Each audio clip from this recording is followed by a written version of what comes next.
Hi guys, this one's taken from Matthew chapter 5 verse 13 and it's called salt. Matthew chapter 5 verse 13 says, "You are the salt of the earth. But if the salt loses its saltiness, how can it be made salty again? It is no longer good for anything except to be thrown out and trampled underfoot." Listen and be blessed. They say a journey of 1,000 miles begins with a single step, even the ones that end in regret. Indeed, the journey must begin, but where it leads is what's the thing. A step, a hop, a leap of faith. Were we to end up at heaven's gate, it would only be a confirmation of our own taste. Listen up while I explain.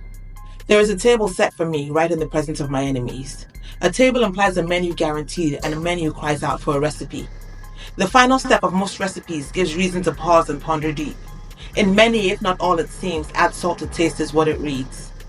Salt is what it forever be, a seasoner or a preservative. It cannot change, chemistry dictates. The laws of nature must hold sway. But the challenge is it's lost its taste, diluted by a world of hate, contaminated by mindless quests to gather empty treasure chests.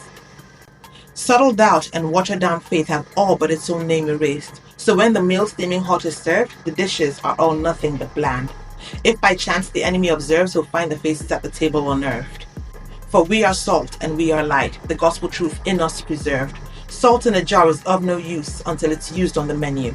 The marketplace is now replete with wolves who seek young lambs to feed. Their saltless meals a delicacy to woo your hearts and build a legacy. So while we guard our hearts with diligence, the Spirit in us renews our confidence to spread our salt throughout the earth and serve good food to sheep and lamb. So when at last our clock stands still and our journey's end is reached, we'll know indeed if our jars were filled with salt which made our Savior cringe, or that which gave him pleasant thrills.